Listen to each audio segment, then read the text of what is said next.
Okay, welcome everyone to this week's Physics Meets ML. We're very happy to welcome you back after the summer break. And the speaker today is François Charton from Meta AI.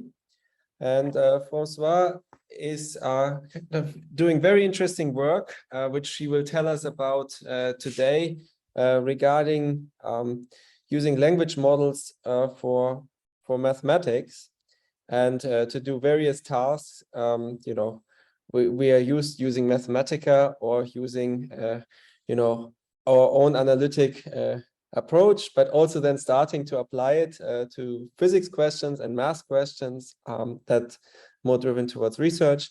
And yeah, we think it's a very exciting direction. We're very happy to have you here and look very much forward to your talk. So François, please take it away. Well, thank you very much. Just a sec.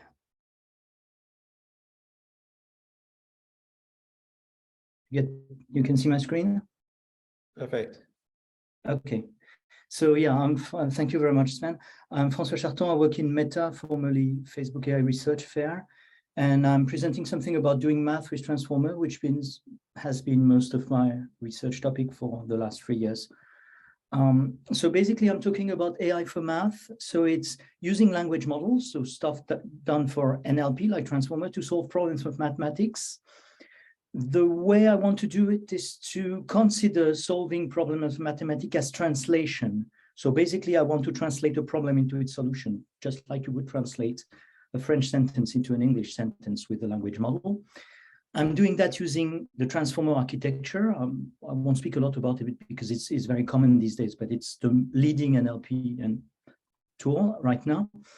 And everything is done from generated data sets. So we generate data sets of problems and solutions to train the model, which is a big advantage of math. So we've been doing that since 2019, a little more than 3 years now, and applied it to a number of things. So I'll present some of the papers here, but we applied it to many different problems like integration, ODE and dynamical systems, numerical computation.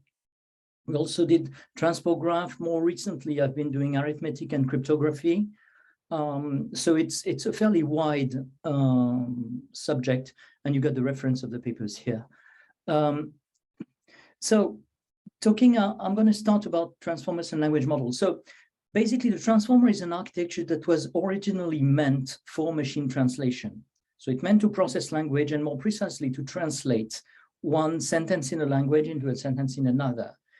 And because it's language, they operate on sentences, which are sequences of words.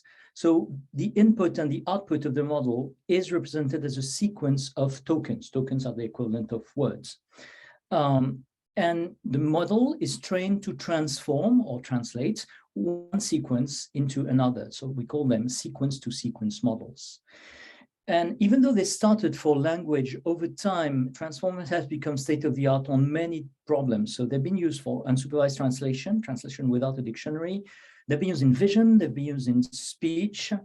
And we might wonder why this is so. So one of the main reasons is that transformers have become very fashionable is that all they need are problems and solutions represented as sequences, and lots of training examples. They also need compute because the models are large, but not incredible, at least not the transformer we'll see here, incredible amounts of compute. Past that, they need nothing. They don't need domain-specific knowledge like grammar, technology. You don't need to do feature engineering or embed the specifics of your problem, like, invariance or symmetries or whatever you have in your specific problem, which make them, they only need data. So this makes them very applicable to a very wide range of problems. So the basic idea is, could we use them for math? So there are reasons why it might be a good idea. First, math is close to a language, maybe not natural, but it's close to a language. You got sentences, sequences, tokens, etc. This idea of translating problems into solution, even though it's not immediately obvious, is something that sort of makes sense. And the main requirement of transformer, which is having large data sets, is not really a problem because you can generate math data as much as you want. Of course, there are also reasons why this seems like a weird idea. The first thing is that there have been previous attempts on neural networks doing math, and we know that neural nets struggle on very simple problems. For instance, they struggle on integer multiplication, which is, yeah, if you struggle on integer multiplication, you're not in a good situation to do a lot of math. The second is that the idea that mathematics could be learned from examples and examples only is a strange idea. This is really not the way we learn mathematics. And in fact, solving problem without rules and theory, because transformer don't use rule and theory, just examples, looks like a weird approach to mathematics. At least it's not human mathematics. Before I get in, I'd like to say, okay, you might wonder why do that? Because after all, as Sven said, we have Mathematica, we have tools, we have lots of mathematicians, lots of theory, so why bother? So I can think of 4 reasons, but basically 2 classes of reasons. The first reason is that it's a challenge. It's like Go, it's like chess, math is the kind of thing people like to say when transformer can do it, when computers can do it, we have artificial intelligence. It won't be the case. One day they will, just like Google, just like chess, people will decide that, no, it's not really intelligence, but it's still interesting to solve those problems because in Go, in chess, we learned a lot of interesting things while trying to solve those challenging problems. A more serious and more important reason is that it's a basis for AI for science. It's getting more and more considered to use AI to help scientists do research, whether it is by analyzing the huge data we get, in astrophysics, for instance, or modeling or providing, insights or ideas or hypotheses or helping prove theorems.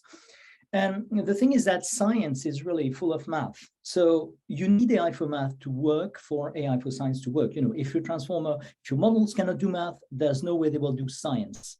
So math is a necessary step on the path to AI for science. Also, once you have modules that can do math with AI, then you can use them in lots of scientific tools because, well, math are used everywhere in science. And then there are practical applications like cryptography, transport control, and maybe theoretical physics. So in all the problems, basically we follow the same pattern. So how do you do transformer for math? So transformer use sequences. So the first thing you need to do is to represent the problems and the solution as sequences. Then you're going to need huge sets, like tens of millions of problems and solution to learn from. Everything here is supervised learning. So we have problems and solution to learn from. And then we're going to train model. This is actually the easiest part. So how do you represent mathematics as sequences? So how do you can represent any mathematical expression as sequences of tokens? So there's a lot of sequential things and language-like things in mathematics. First, symbols, variables are already tokens. So we have sine, cosine, x, pi, all those are tokens like words in a language. And many of our mathematical constructs like vectors or matrices or even graphs are sequences or can be easily represented as sequences of elements. You just need a way to enumerate them and you're good to go. So there are basically only 2 issues, which is how do you represent numbers and how do you represent expressions like functions, equations, and all that. So for numbers, it's relatively easy. For integers, it's relatively easy because we write integers as sequence of digits. So we could just do the same. An integer is just a sequence of digits. So 1024 might be plus 1024 in base 10. But I could do that in higher bases, so to have shorter sequence of digits, but I can represent any integer this way as a sequence. For real number, well, it's more complicated because you have, well, too many of them, but you can do as you do in a computer. So basically, you would encode them as a sign, a mantissa, an exponent, and then encode as number the sign, mantissa, and exponent. And then you see, if you can do the real number, you can do the complex numbers either as pairs of reals or perhaps more interestingly, as in polar representation as a module and a face. So that's 4 numbers or 3 numbers, mantissa, exponent, and mantissa, or something like that. So you can represent pretty much any number.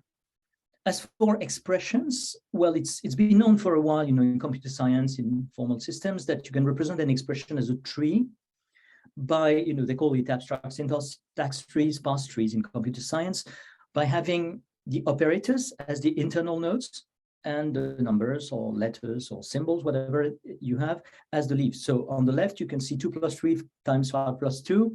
You see plus times plus are the internal nodes, and 2, 3, 5, 2 are the values. And from this very basic construct, you can generalize to pretty much everything. You know, if you just add a few letters and a few new operators like cosine or the square, the power, you can represent the function in the middle. And then you can be even more creative, add Greek letters, add operators, differential operators like the derivative. And you could build, you know, on the right, you've got the one-dimensional wave function, wave equation. So basically for an equation, I would usually not encode the equal 0, which is supposed, but this is a convention. So what I'm trying to say is that pretty much anything can be represented this way as a sequence of tokens. And once you have as a tree, and once you have a tree, you have a sequence because you can enumerate a tree. So we usually do it in pre-order enumeration, Polish notation. So you start from roots, enumerate the parent before the child, left subtree before right. So you can see on the right, start from root, so it's plus, left is 2, right subtree, start from the root times 3 plus 5, 2. And so on. So you can see my free expression represented as sequence. So I'm done with the first step. Any mathematical problem I have, or expression, input, output of my model, can be represented as sequences, as sentences that can go into my language model. While I'm here, I'd like to say, okay, there would be other ways to represent. So the use of tree might seem like a bit fancy and maybe useless. So there are more reasons for using trees. The first one is that representing expression as trees is something fairly common in formal systems, you know, Curry called those op systems. So it's a way to say that this approach can be generalized beyond symbolic mathematics to other systems. The second thing, which is a deeper reason, is that trees provide a method for generating random expression. We're going to need to generate random problems and random solutions, so random functions, random equations, etc. And you know, when you think of it, there's no obvious way of generating a random expression or a random mathematical object, or you need a lot of theory for that. But if you represent your expression as a tree, then you have a very simple method. You generate a random tree. There are tons of algorithms for that. And then you randomly sample operators for the nodes and base element number variables for the leaves. And then you enumerate, and there you are, you get an expression. So this brings us to the next part, which is how you generate data. So you're going to generate data. So there basically are two classes of techniques for generating data set to train the model. The direct way, which is the forward way, you generate a random problem using, you know, trees and stuff like that. And then you compute the solution, you add problem and solution to the data set, rinse, repeat 50 million times, and there you go, you're ready to train. So this is a natural way. The problem is that you will need, if you do that, an external solver, an external tool to compute the solution to the problem. So you're limited to problem you know how to solve, or to instances of problem you know how to solve. If you have a very hard problem, the forward method will only generate the instances that are relatively easy, that you can solve, you know, manage to solve with external tool. Very often we're going to use the backward method, which seems that, you know, it says that instead of finding the problem, the solution to a problem, we could find a problem to a solution. So we could generate a random solution, derive the problem, and add PS to the data set. And it turns out that this technique, I'll show you instances of that. It turns out that this technique works extremely well. And in many cases, it comes up with a much simpler data generation. To finish with the generalities, so the transformer we use, I'm not going to lecture you on transformer, is the original transformer. So it's a sequence-to-sequence architecture. It's basically two transformers side by side. So you have the encoder, which is a transformer that takes care of the input, the problem, and the decoder, which produces the output, so the solution. And the two are linked at the top by something called the cross-attention mechanism. So we're using this architecture throughout this presentation. It's a different one. It's the original one. It's a different one from the one that GPT-3, for instance, used, which is a decoder architecture, which only has the decoder, or the one BERT used, which is the encoder-only architecture, which only has the encoder. So now to the different papers and subjects. So the first paper can I ask you a question on this, François? Yeah, please. Is there a reason for why you choose that architecture, or you'll comment on it later or something? You know. So the main reason was that it's very adjusted to translation. So the reason we use this architecture is that it allows the input and output to have different sizes. You know, if you have only one encoder, the output must be pretty much of the same size or smaller size than the input, which is not always the case in the problem we want to solve. As for the decoder-only approach, it sort of appeared later. It really appeared with GPT, etc. And we started with the seek-to-seek. So we sort of kept to it. But seek-to-seek is very adjusted to translation. So because we represent every problem as a translation problem, it seems like a good idea. I agree that this is something, it would be worth experimenting, you know, other approaches.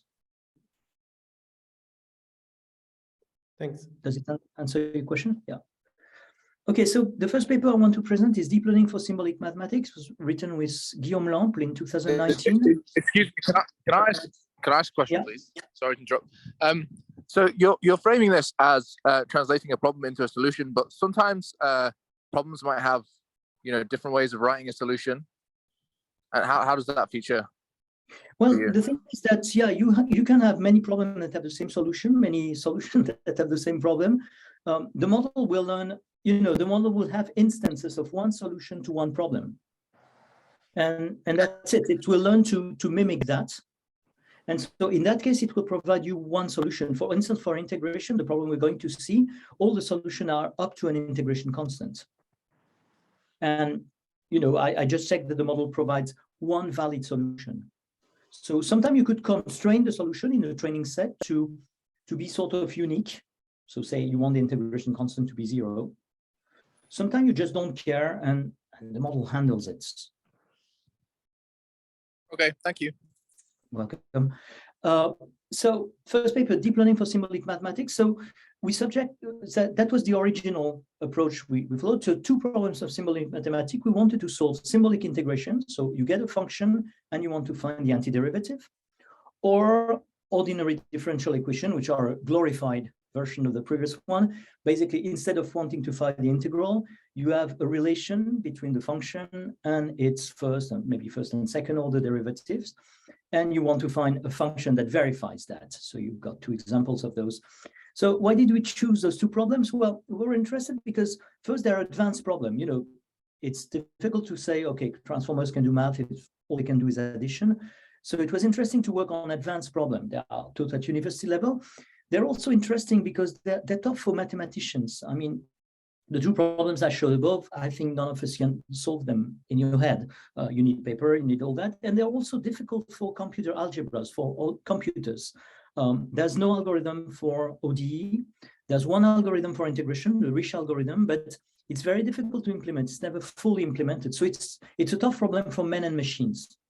And the last reason, which is, yeah, a bit cheating, is that it involves a lot of pattern recognition. You know, when you integrate, if you have cosines in the problem, you'll have cosines in the solution. You'll have trigs in the solution.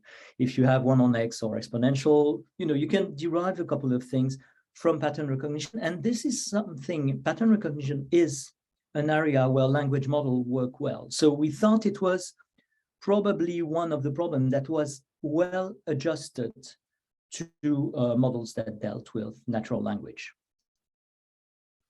Okay, so same idea here. We want to generate data. So we followed 3 techniques for data generation, and this is a way to illustrate data generation. So the for-one method, you generate a random function, small f, and then you use an external tool, in our case SymPy, but it could have been Mathematica or Maple, to compute the integral. Problem is that you need an external tool and it's slow. Then we had the backward method, where instead of generating a random small f, we generated the solution, so a random function big F, and we compute the problem. And in this case, you can see it's very easy. You just have to compute the derivative, which is something you can do in any formal system, or you can do yourself in a few hundred lines of code if you want to write everything yourself, but it's much easier. And then we had the third technique, integration by parts, which is, it's a variation on the backward method. So instead of generating 1 function, you generate 2, big F, big G, compute the derivative. So it's exactly like backward for a pair. And then you look up at all the integrals you've computed so far. Remember, you calculating millions of integrals, so you're going to have a lot of those. And if by chance you can find small f times big G in the data set, then you get big F times small g for free. That's the integration by part thing. You might wonder why we do that. So let me show you examples. This is the kind of data you generate when you use the formal approach, the forward approach. This is the kind of data you generate when you use the backward approach. So you see forward, backward. So you see the forward approach tends to provide you with small problems with long solution. The backward approach, on the other hand, provides you with long problem with short solutions. So everything is interesting, but it means that the training sets are covering different parts of the problem space. And interestingly, integration by parts sort of stands in the middle by having longish problems with shortish solution. Actually, the solutions are always a little bit longer than the problem, but not much. So we had 3 data sets to have some kind of variety or diversity in the data we train on. So we ended up with 5 data sets to train. So forward, backward, integration by part for the integration system, for the integration problem, or between 20 and 40 million examples. And then we had other techniques to generate ODEs. If you're interested, look it up in the paper, ODE1, ODE2, backward methods, and for 40 million. So we have 5 data sets and train models on them. So what are the results? We were using here a technique called beam search. So for a transformer, for a language model, the language model predicts a solution by predicting the probability of the most likely next word, next token in the sentence. So it computes a probability distribution on all tokens. So it's very easy for it, instead of computing the most likely solution, to produce the 5, the 10, the 20 most likely solution. It's not costly. This is beam search. The idea of beam search is, instead of providing one solution, you provide 10, 20, 50, ranked by model confidence. And if you have an easy way to check that the solution is correct, which is the case here, you either integrate or simplify, replace the solution in the differential equation and simplify. If you have an easy way to check, then it provides the model with several guesses. So it improves performance. So beam size 1 is that we have only one solution. Beam size 50, we have 50, which we try if they fail. So you can see the result on the 3 integration tasks, forward, backward, integration by part. We reach like 95% to 100% accuracy on a sample test set. So test set of data a function that hadn't been seen at training. And so we're close to 100% result, beam or no beam. And no matter how the data is generated, so it's not dependent on the fact that you generate, forward, backward, or integration by part. You never know. Maybe all the problem you generate with the technique are the easy instance of your problem for the transformer. So here it works for all generators. For the ODE, it's a more difficult problem, and order 2 is more difficult than the other ones. So you can see it. So it works the same as we do. But actually, this is where beam size shines, because ODE order 1, you end up at 95%, 80% for ODE. So how good is this? To know that we compared with Mathematica, and actually MATLAB and Maple, but Mathematica is the best on those 3 tasks. And we made, for integration, so we're doing this on a data set of our choosing. So this is heavily favoring our approach. But basically, there's a big difference. We're at 100%, and Mathematica is at 84%. We use a timeout, but without the timeout, we are at like 86. For ODE, we're sort of on par for ODE 1 with Mathematica if we have beam 1. But as soon as we have beam search, we again outperform Mathematica. So the main takeaway here is that we can do it at industry level, at the same quality of Mathematica. The fact that it's better, it's nice for the comment in the press, but that's very much all. But practically, this was very successful when we were actually quite surprised by this. So at this point, I'd like to discuss a few effects of this on this problem. So the first thing is that about the generalization. We've been working from generated data, and we are testing on data from the same generator as the training data. Of course, if we were to use this in real life, the test data wouldn't come from a generator. It would come from well, whatever problem we're working. So the question is, okay, what if we change the test set? So we can do that easily. This is why we have 3 training and test sets. So in this table, you can see the lines are the training data and the column are the test data. So you train on forward, first line. You test on forward, you're at 90%. You test on backward, you're at 11%. It's still much better. It's not random. It's much better than chance, but it's extremely disappointing. If you train on backward and test on forward, you can see that you're around 20%. So it's not symmetric. It's interesting, but still it's very disappointing. So why is it so? Well, we've seen that already. Suppose you're training the model with a forward approach. The model is, the only thing the model is going to see is this, examples, because it has no, you don't provide the model with any theory. And so the model will see 40 million times cases like this one where you have small problems and long solution. So the model will learn the cardinal rule of integration, which is that it is an expansion. It transforms a short problem into a long solution. And the model is sure about that. It's adamant about it because it's seen that in almost every of the 40 million examples you had at training. So of course, if you arrive at test time and surprise, you provide the model with this backward test, what happens? No surprise. You want to have a model to recognize, say, dogs. If you train it on big dogs and test it on small dogs, you'll get the same problem. It's not really a problem of the model. It's really a problem of the training set. So we can explain the problem. How can we mitigate it? So that's the point of integration by part. And so I had the third column here, which is testing on integration by part, which is a different generator, which has nothing to do with forward. And if you look at the first line, you can see that on the integration by part sample, which is a very different way to generate, it's closer to backward than to forward. You can see that you are at 95, 96, 99% accuracy. So we're back, it's a little less than in domain, but we do get decent out of domain generalization. So the takeaway here is that, okay, the model doesn't generalize far from the training distribution, but if you're not too far from it, like integration by part with forward, far remaining to define, what you call far, then you can still generalize out of the training distribution. So it sort of works.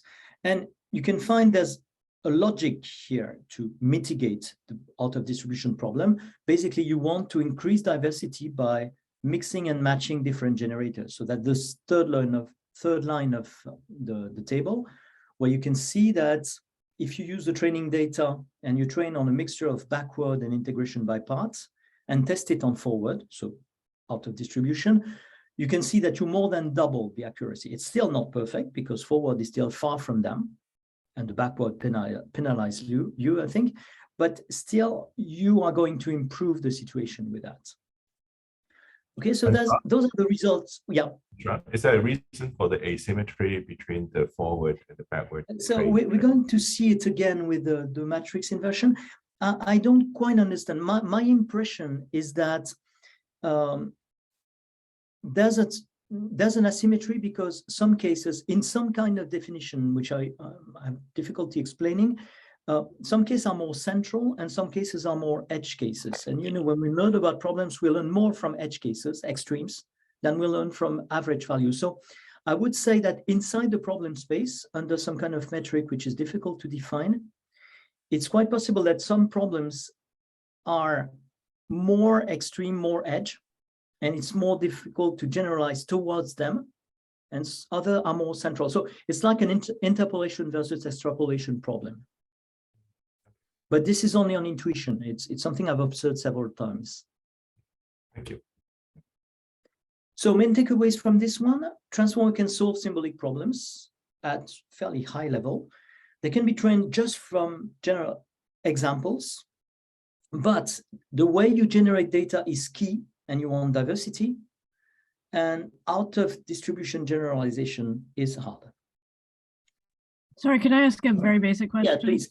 If you do something silly like add some simple function that's on any integral table to the left, the input, and does it know to just add the integral of that, or No, and actually there was an interesting follow-up last year by Sean Welleck, who showed on our model, on this integration model, that small perturbation of the inputs could result in very strange changes in the model. Basically, the model doesn't know anything about, you know, the fact that addition is linear and it's very simple. Well, its relation to integration is very simple. So okay, so it doesn't learn that, even though it probably knows the added integral by itself, like, you know, yeah. cosine, sine, or whatever. Yeah, I see. How do you think about that? How do you deal with that? So we're going to see that later, that some properties are learned. In that case, we didn't deal with it. In that case, we just wanted to see whether this was possible. If you wanted to do it, either you would need to enforce that kind of invariance or those kind of properties in the transformer. So you could do that by pre-training. You know, you could pre-train the transformer on the task so that the transformer already knows of the properties of addition, multiplication, and all that. That would be a way. Or you could do that by representing your data. So by doing feature engineering, in fact, by representing your sequence as, you know, a sum, and training the transformer to integrate every part of the sum, and then you just develop it in the end. You could always do that, but I'm not sure it's useful. I mean, maybe just training from scratch is fine. If you have enough examples, and you can always generate more. So in the latter approach, you would make a point of including that in your training set, and it would learn that, if that is. Yes, you can. You can always engineer the training set. Okay, thank you.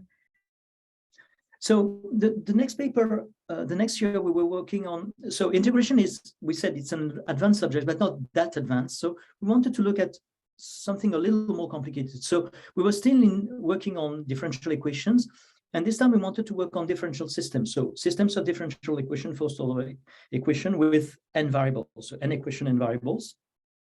So this, I suppose everybody has seen that. Every time you have a dynamic, you got one of those. And most of the system cannot be solved analytically. So the previous trick, you know, of finding the solution analytically doesn't work. But you have deep mathematical theorems that can let you guess the property of the solution. So we're doing sort of real math. So basically, if you have a point of equilibrium, so x such that all the gradients are zero, derivatives are zeros, you know from the spectral mapping theorem that if you compute the Jacobian of the dynamic in X and compute the eigenvalues, which are complex numbers, and take their real parts, and then takes the minimum of them or the maximum of their negatives, then this tells you about the stability of the equilibrium and the speed of convergence. So this is a fairly deep theorem. And the idea is, okay, can a model learn that from example? So what we're trying the model to do is that we give it a system, which will be, you know, kind of a long sequence of symbolic tokens.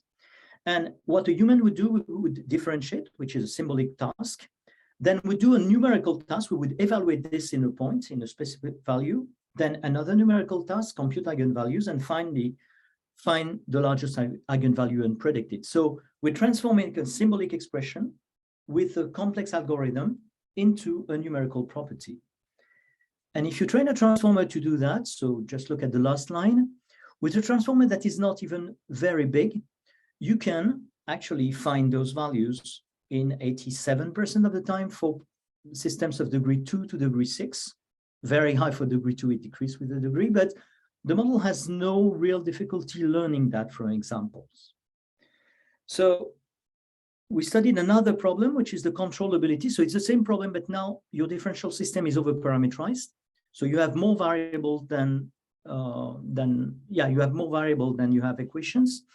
And there's a second set of equations, the u's, which are called control variable. And the control problem is, okay, can you select the values of u so that you can sort of stabilize or force the system to go in some place? So this is theories from the second half of the 20th century. It's basically Kalman. This is what landed modules on the moon and all that. And there's a condition here, which is you have two Jacobians now, the Jacobians on the inner variables and the Jacobians on the control variable. And the system is controllable if those Jacobians have a certain property of the rank of some kind of matrix from them. And so the computation is more complicated. And again, if you train a model, this seems to be a more complicated model, but in this case, smaller model predict very well. You can see with a 6-layer model, you end up predicting the stability of a system with 3 to 6 equation 97% of the time, so pretty much all time. Another thing which is strange or interesting here is that very, very small model, like only one layer, 64 dimension. This you cannot use anywhere. You can't do language with that. It's too small a model. It still has a pretty good shot at predicting this. So the takeaway here, which was interesting, was that small model can achieve non-trivial performance. And also what's difficult for us, you see, the algorithm here is much more complicated than the previous one, but it turns out to be sort of an easier task for the model. And just for the fun of it, if you want to find, how to control, then usually you look for a matrix K, which is the way to choose the control parameters from the position, from the phase space parameter. So you look for K, and there are many solutions, but one of the solutions, the one that is taught in books, is the one written at the bottom. So you use A and B, but now you have transpose, you have multiplication, integral, exponentials, everything. And you want to compute that. So we again train the model to do that. So if you look at the first line, I'm trying to predict the value of K, the matrix that comes from theory. And you can see that for degree 3, I can predict it, all coefficient within 10% of the coefficient of the matrix, 50% of the time, which is absolutely non-trivial, but not very good. And it's worse still because it goes down with degree C, it doesn't scale. So the model does something interesting, but it's not usable. But the funny thing is that if you look at the predicted matrix, there is not just one solution. You can test whether the matrix predicted by the model is a correct solution to the problem, actually is a control solution to the problem. And you can show that the matrix predicts correct solutions in about 2 times out of 3, which is, an instance of the question I had before about when a problem has many solutions. It didn't find the solution I wanted it to find, but it found some solution to the problem. So, which is thought-provoking, but because, it sort of suggests the model is actually learning some mathematics and some deep mathematics at that.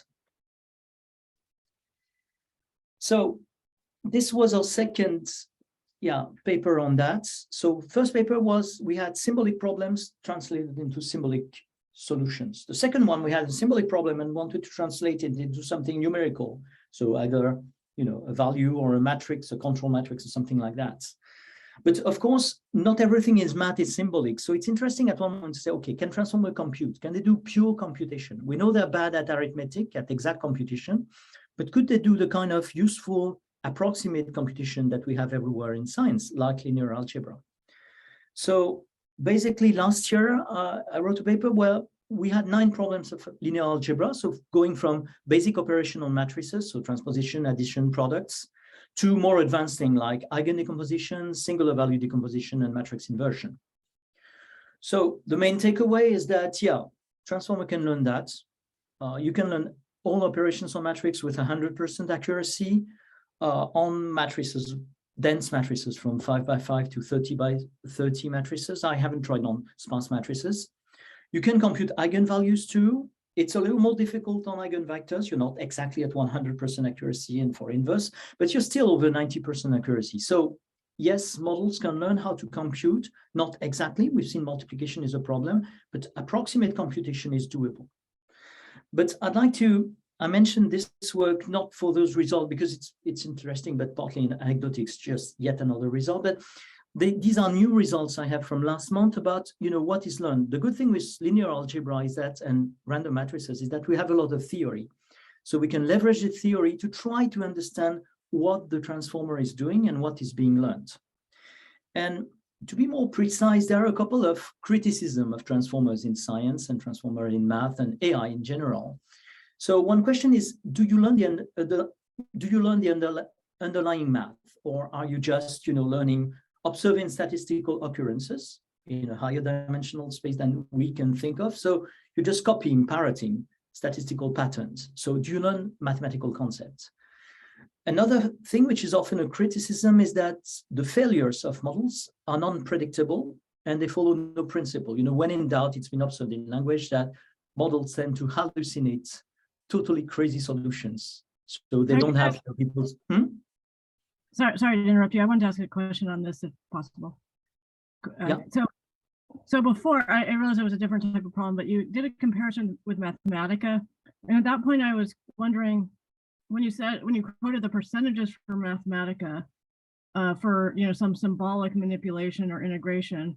What did that mean? I mean, Mathematica is, one's experience with it is mixed, but I thought usually it produces a correct answer or no answer.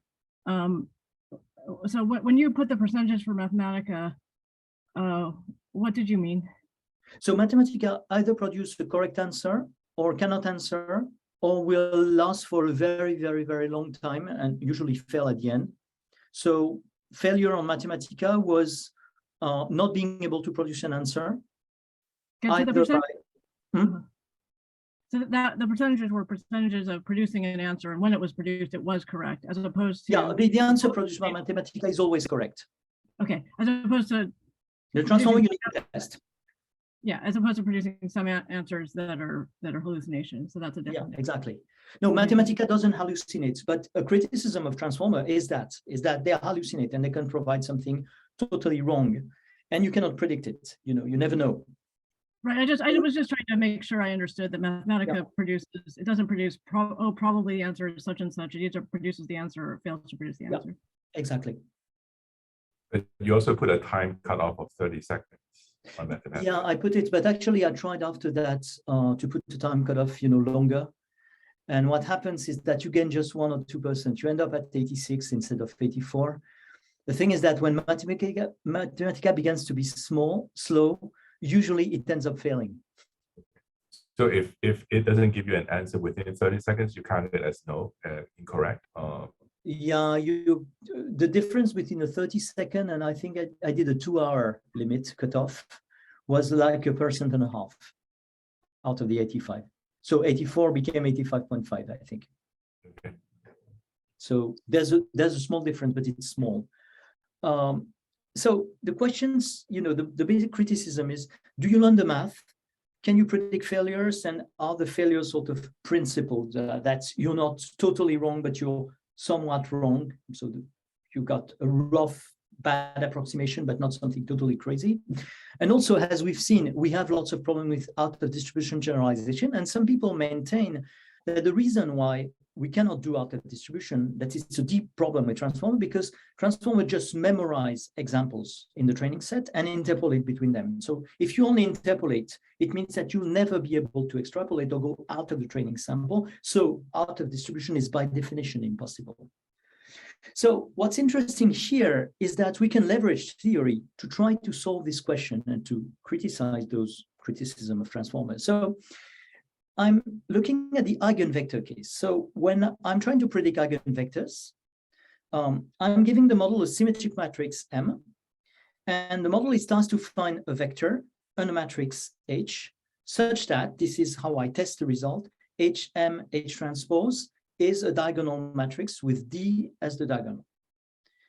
And the model only knows that. Actually, the only thing the model gets is triplets, MDH, and millions of them, and learns from that. But we know more than the model. We have theory, and we know from theory, and the model doesn't know from theory, that D actually are unique because they are up to a sorting order, a permutation, because they are the eigenvalue of the matrix, and that H is the vector of eigenvectors. It's unitary, well, in this case, orthogonal because everything is real. And the rows and columns are orthogonal and have unit norms. So there's a couple of underlying mathematical property that we know from theory. And it's interesting to see if the transformer can learn them. So to do that, what I'm doing is that I'm training a model to high accuracy, in this case, 92% accuracy. So I got a model that is trained and I test it on 50,000 matrices, random matrices, not seen at training, so a very large data set. And I end up with 92% accuracy, which is a model makes 42,000 correct predictions. So gets everything right up to a very small tolerance in L1 norm and 8,000 errors. So I got many errors, that's the key point. But what I see is that in 99.9 of the test case, for the fun of it, is all test case by 6 out of 50,000. The eigenvalues are predicted to less than 1% accuracy. So the model knows the eigenvalue even when it fails to predict the solution. And in 98.9% of test case, so everything about everything is at about 500 cases, all the rows and columns of H have unit norms within 1% of unity. So I'm saying here that this shows that some properties, underlying properties in physics, I think you would call them invariant properties, are being learned because the model, all solutions produced by the model are respect those properties, even when the transformer fails. So in a way, in a particular way, the transformer is learning the spectral theorem, is learning math. What's interesting also is that these results hold very early in training. I tried training a model, half training it, trained to only 70% accuracy. So the model is not finished to be trained. So it fails in more cases, but still the eigenvalues are correct. Still the rows and columns are pretty much all units. And I tried also for larger problems. So 6x6 matrices, the previous one was 5x5. So it's much more difficult because you have more coefficients. And a model with, I had 20 million examples or something like that. So not a huge training set. A model achieved 45% accuracy. So it's not very successful, but still the eigenvalues and the unit norms are correct. And this is interesting because it sort of invalidates this, in this specific case, the hallucination theory.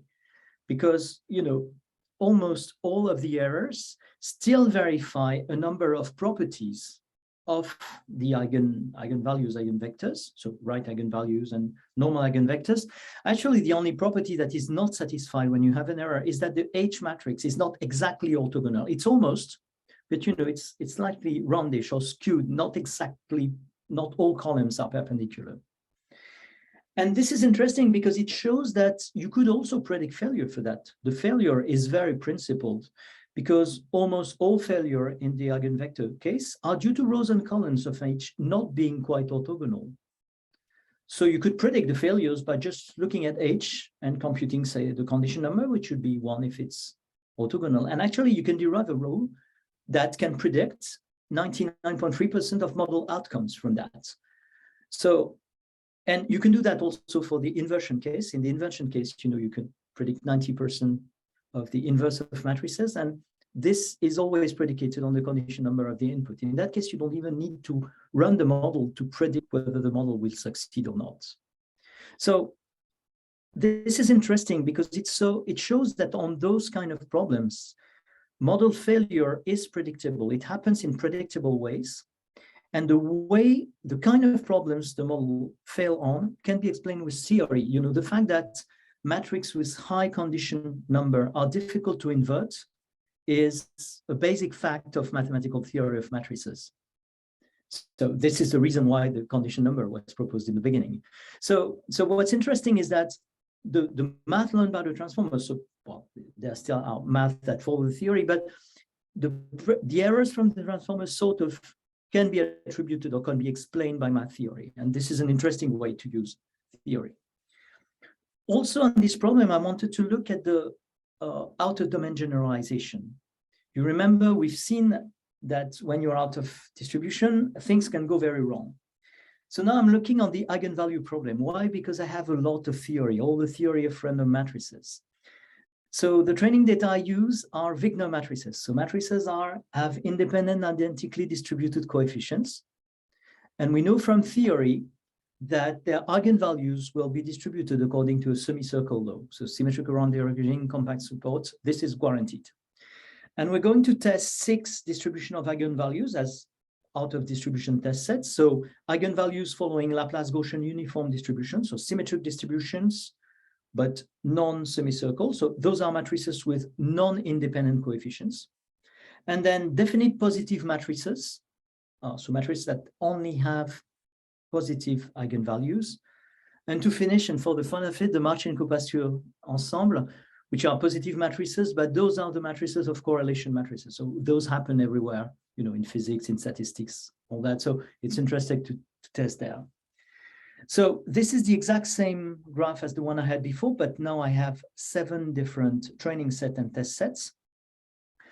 So you can see that if you train on Wigner matrices, that the first line, it generalized to Wigner matrices. It doesn't generalize to uniform Gaussian Laplace, and it totally fails on positive matrices, which is logical because it has never seen a positive matrix, or almost none, like 2-3% at train time. So the model has never seen a positive matrices. It doesn't know how to compute the eigenvalue of a positive matrix.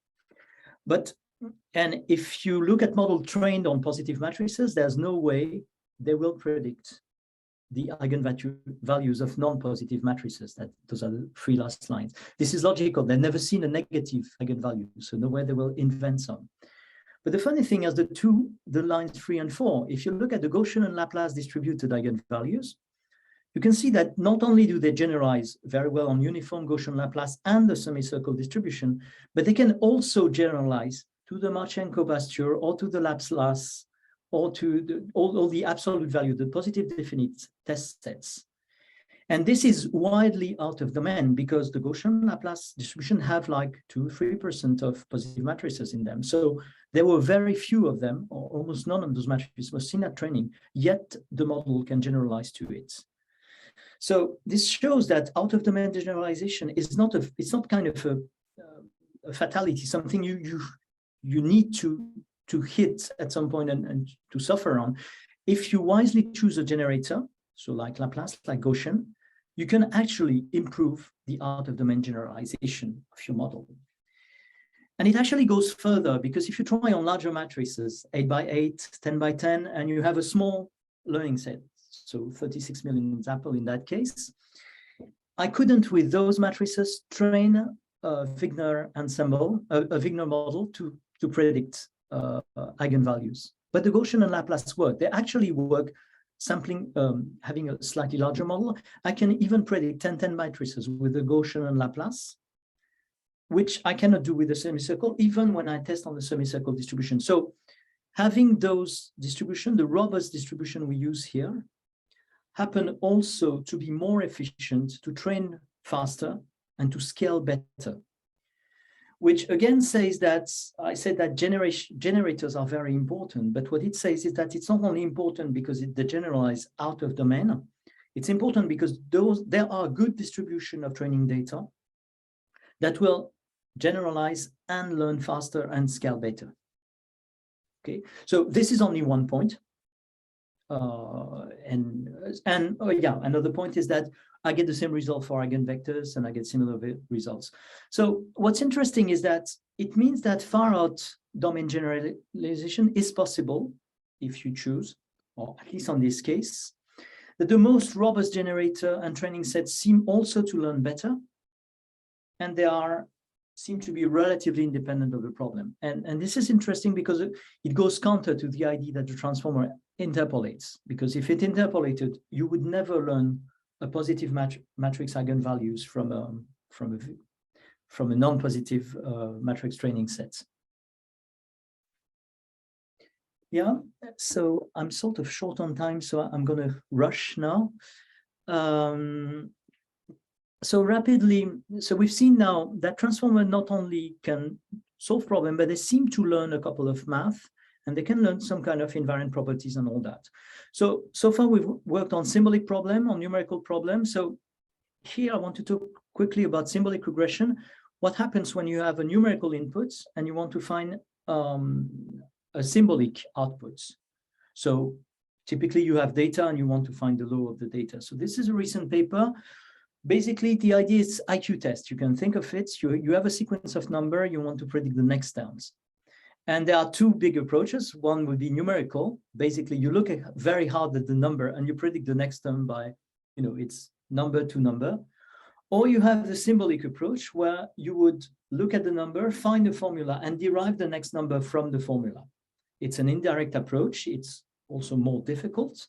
But this is usually the way we humans solve those kind of IQ problems. And actually, we usually do it by trying to find a recurrence relation. So in this problem, we are comparing, direct numeric regression to symbolic regression, and we're looking at integer sequence and real sequences. So generation and all that, it's always the same, and we're trying to predict results. And the important takeaway is that we know that when you train a transformer, it's always better. So the symbolic approach always outperforms the numeric approach. it's logical because this is what we do. So we probably do it for a reason, but it's an intuitive because a symbolic prediction means that you have to go up, from the data to the model and then down to the data. So there's one additional step. It's a harder problem that you're solving, but it seems to work better, at least in this case. So this is partly because, of course, we are only studying recurrences and the sequence have a solution. If you had a problem with no solution, it's quite possible that the symbolic method wouldn't work because it cannot work. But still, that's the main takeaway. So you have all kind of failure case. The model can predict widely varying data with that. So it's an interesting thing. It sort of generalized our domain. We had a test set, which is the Online Encyclopedia of Integer Sequences, OEIS. So it doesn't go that well because it contains few recurrences, actually. We again outperform Mathematica on the way, but that's not really important. And this is the kind of sequences we can predict with the model. So the model can predict quite advanced sequences. Two last ideas that show that, some math are being learned.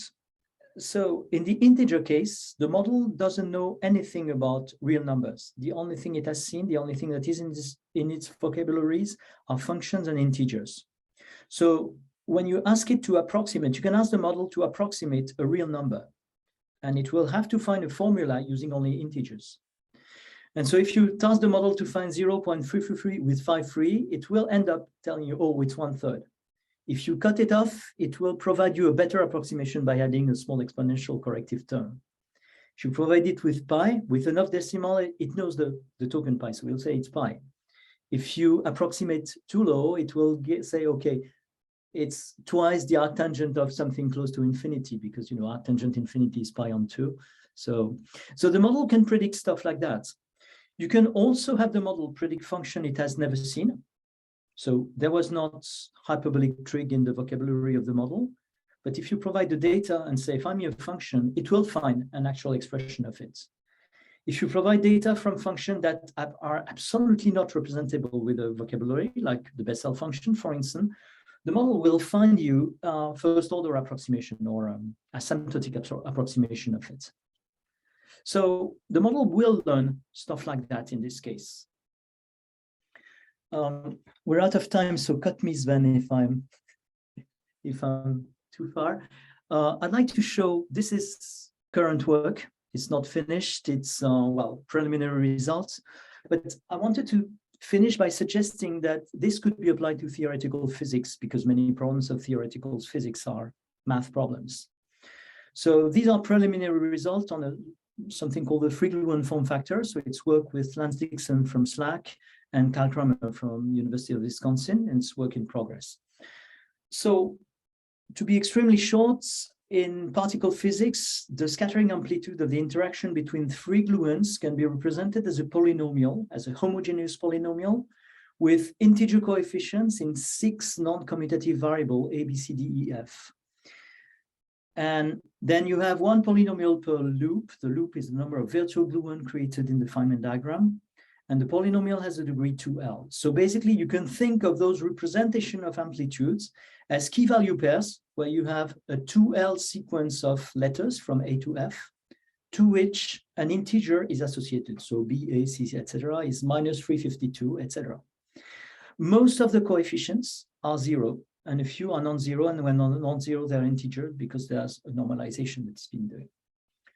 So practically, how are those computed? But basically, you use symmetries and a lot of PhD candidates, and you work out those calculations by hand. But it's understood there's a lot of regularities there. So could we use a transformer to provide, intuition in how those polynomials and polynomial coefficient work?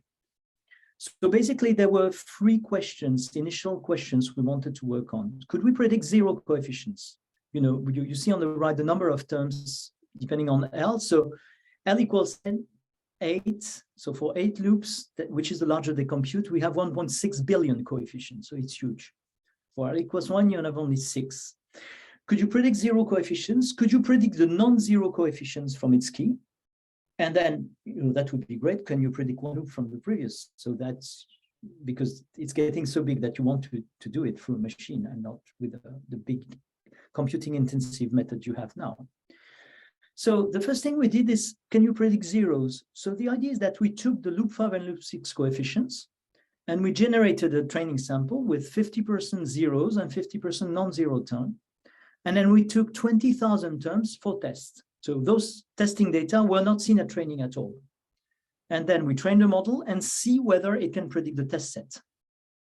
And the answer is yes, you can always predict the test sets with almost 100% accuracy for loop 5 and loop 6. So predicting the zeros, the transformer can do it. So there is a way. So we know a couple of rules, and it's not the most difficult part.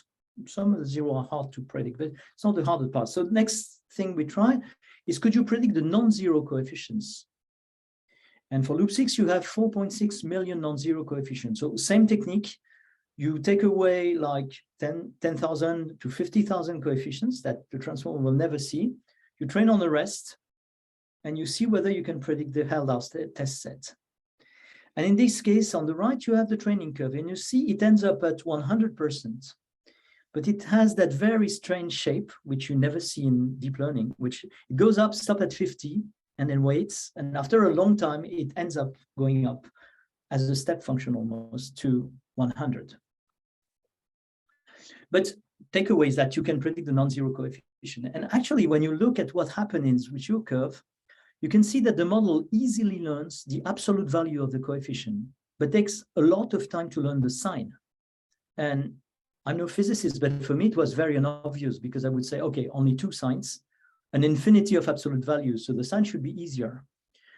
But actually, I was told by Lance Dixon that, yeah, predicting the sign of the coefficient is a very hard problem. So maybe it makes physical sense, but actually, in this case, you can interpret, the shape of the physical curve and attribute it to something and learn something interesting, maybe, about the underlying physics. And this works for larger loops. You get, you need more examples, but that's the way it works. Finally, we want to predict one loop from the next. And so when you have a loop L, you have sequences, the keys are sequences of 2 L letters from A to F. You can generate a loop L-1 and 3 from that by striking out 2 letters. And there are 2L to L-1 divided on 2 ways of doing that. So you could use all those 2L to L-1 on 2 values to try to predict the loop L value and push that into the transformer. And again, it works. It works incredibly well. It takes more data if you're on loop 6 than on loop 5, but it works. So there is a recurrence, there is a law. So at this point, it's as I say, it's initial experiments. So what do? We have a proof. We can prove that a transformer can learn. There is some kind of regularity, or the transformer wouldn't find them. There probably is some kind of recurrence relation. So recurrence with a lot of a lot of quotes around, because it's a recurrence. So we have 6 variables, they don't commute, etc. So it's not your classical, integer recurrence, but there seem to be relations of the kind, and they seem to be relatively easy to find, at least for transformers. So the whole question is, how do we recover it? Do we open the transformer and look at the coefficient? Good luck with that. Or do we try to train a symbolic regression model or find something else? But yeah, this is the next step. Okay, so that's pretty much all I had to say. So yeah, main takeaways is that deep language model can learn math. They can learn symbolic, they can learn numerical math. It's a new field of research, which is growing now. So it could be useful for math. We could try to solve open and hard problem in math, or even in physics. We've seen with the gluons. It would be useful in science if AI model can compute. And I hope I've shown that it's interesting, because it's a good way, it's a new way to look at how you can explain transformer and their performances. So thank you very much, and I'm open to any question. Yeah, thank you very much, François, for this very interesting talk. Are there questions? Eva. So with the thing where the accuracy plateaued for a while and then it got better, is that an example of what people call grokking? No, it's not grokking, because the grokking is something the grokking is very linked to the training loss. So the grokking is closer to double descent or something like that. Mhm. This accuracy that plateaus and moves in step is something that I observed in math, but it seems to only happen in math. I get that when doing arithmetic, for instance.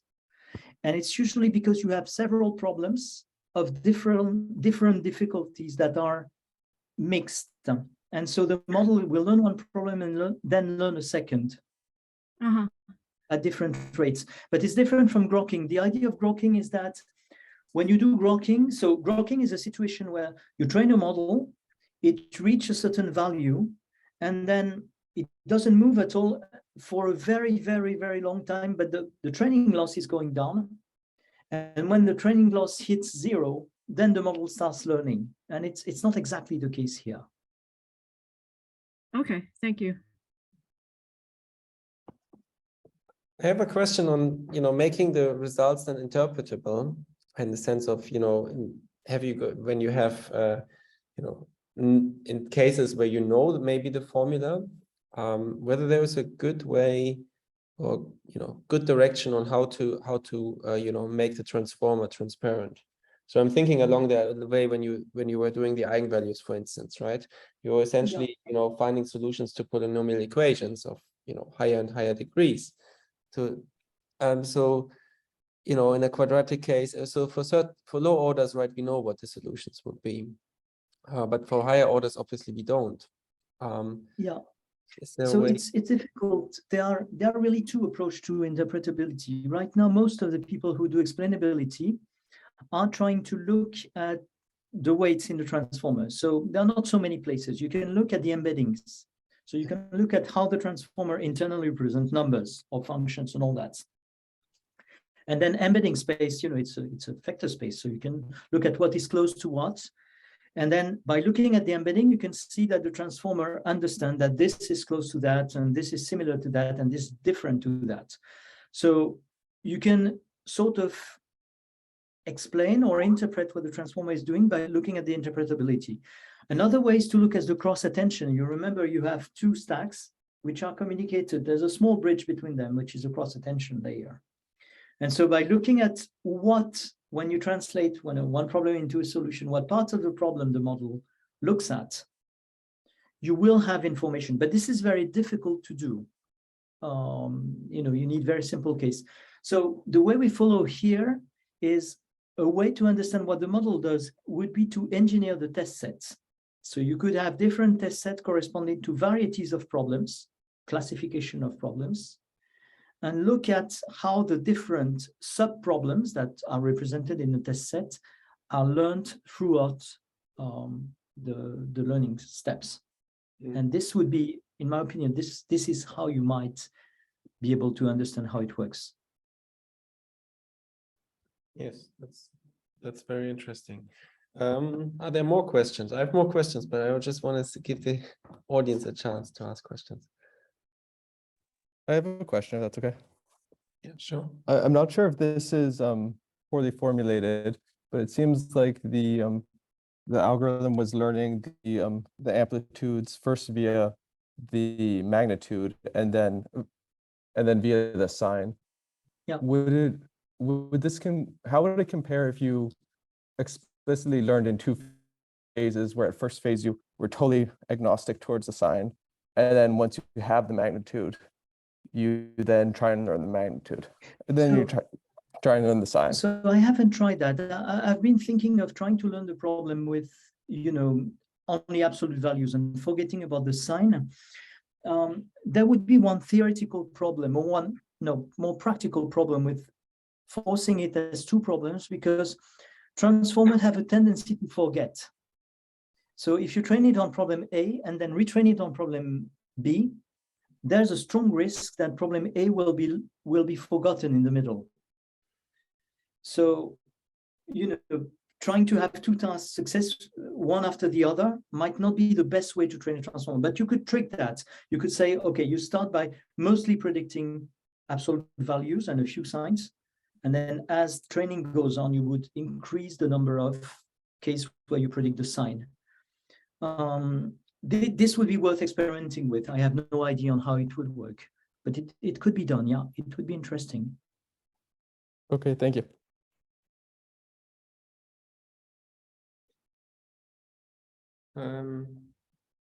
There's a question in the chat whether the recording will be available afterwards and where. Yes, this will be on our YouTube channel. And this should be linked also on the Physics Meets ML website. I have another question. So when the out of distribution generalization looked very interesting for the case when you had looked at the Gaussian samples, for instance. Yeah. Is there some you were hinting at it, but like to just summarize, what is your understanding? When does it work, or what should we look at in when we formulate a problem to see to engineer such generalization? Yeah, so I only have one case. So these are hunches. And I'm not sure. So my first impression is that what I notice is that, when you have distributions, you have the uniform distribution. Semicircle works less well. Uniform is a little better. Gaussian is better. Laplace is better. And Laplace is better because when you increase the dimension of the problem, Laplace continues to generalize, notably to Marchenko Pastor for a longer time. And when you're on the positive eigen matrices, it's the same. Semicircle is less good than Marchenko, which is less good than Laplace. And the thing is, Laplace is unbounded, where the other are bounded. So there seems to be something about the fact that the distribution is bounded or not bounded, and the fact that there are too many values in the middle. And this goes with, the idea that we learn more from edge cases than we learn from central cases. So intuitively, I would suggest that distribution that tend to be a little further from the average and more varied would probably work better. It's again the interpolation extrapolation thing. I used to think this was only this, but the fact that the Laplace and Gaussian perform pretty much the same, and Laplace has much longer tails than Gaussian, it's only one part of the thing. The fact that they can generalize totally out of distribution because you see, I can generalize from Laplace to positive eigenvalue matrices, even for 10 times 10 matrices, and then it's 2 to the 10. The probability that all eigenvalues are positive is 2 to the 10, or 1 on 2 to the 10. So you really don't see any positive matrices at training, and yet this I absolutely don't understand. I don't understand what happens.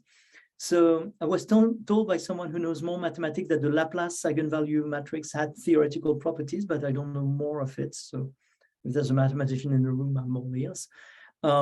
But it seems to be linked, with some kind of external properties. I chose Laplace for this reason, because it's known as a distribution with good external properties in general. But so how do you engineer it? I'm not sure.